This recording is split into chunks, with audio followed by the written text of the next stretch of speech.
Bonsoir à tous. J'enlève le masque adéquat pour vous parler d'une maison d'édition qui n'est pas sur Bordeaux, qui est basée à Pau et qui s'appelle les éditions Réclams. Alors, un petit peu, quelques lignes simplement, quelques mots d'histoire, peut-être que pour bien se resituer.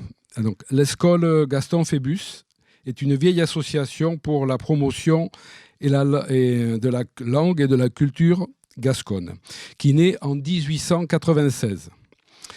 Dès ce moment-là, elle commence à éditer une revue littéraire qui s'appelle Réclams, et qui veut dire en français les échos, et qui existe toujours. C'est la plus vieille revue occitane encore existante aujourd'hui.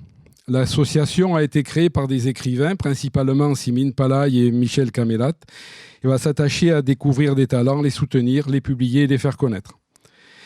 Elle sera ainsi la maison d'édition de ces deux auteurs que je viens de citer, ainsi que Bernard Manciette, seul écrivain régional à avoir été publié chez Poésie Gallimard. Ou plus récemment, Serge Javaloyès, dont le chef-d'œuvre L'Hora de partir, L'heure de partir, a été traduite en 3 langues.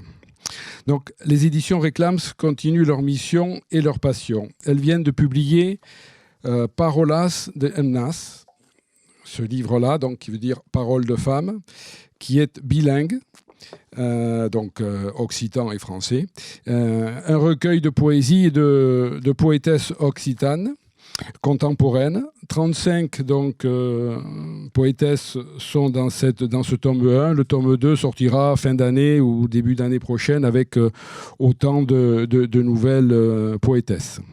La poésie est une vieille tradition en Languedoc, héritée des troubadours, comme vous le savez. Donc d'autres livres vont marquer 2021. Donc, je vais commencer par le second, avant de passer celui qui est à l'écran. Donc, il y en a un qui s'appelle « Jamais l'eau ne court vers l'amont », Jamais l'aigle ne court capsus, en occitan, de Benoît Laradé. Le livre raconte le dialogue entre deux êtres. Un tronc d'arbre coupé dans les Pyrénées et utilisé comme mât d'un bateau négrier, et un Indien d'Argentine, dernier descendant de son peuple. 2 êtres porteurs d'histoire qui se rencontrent et s'évanouissent sur les rives de la Rio Plata. Pour en arriver enfin donc à celui qui est affiché sur l'écran, qui s'appelle Hercule l'Initiate, donc vous aviez compris que c'était donc les 12 travaux d'Hercule, Hercule l'Initié, qui remet les 12 travaux dans son contexte initiatique en expliquant le chemin d'Hercule et les symboles. Il rappelle aussi l'appropriation de ce héros par les Pyrénées, qui en ont fait le créateur de la chaîne, du même nom. Il est d'ailleurs intéressant de constater que les Gascons ont récupéré et conservé au cours des siècles plusieurs mythes grecs ou latins, puisque c'est à ce moment-là que donc on a découvert aussi Pyrène, du nom que je vous parlais. Donc le livre est là. L'auteur est Anne-Pierre Darré. N'est pas sur la couverture, n'est pas finalisée visiblement. Et donc voilà, donc c'est un livre qui va paraître en août ou septembre, enfin, donc pendant cette rentrée littéraire. Voilà.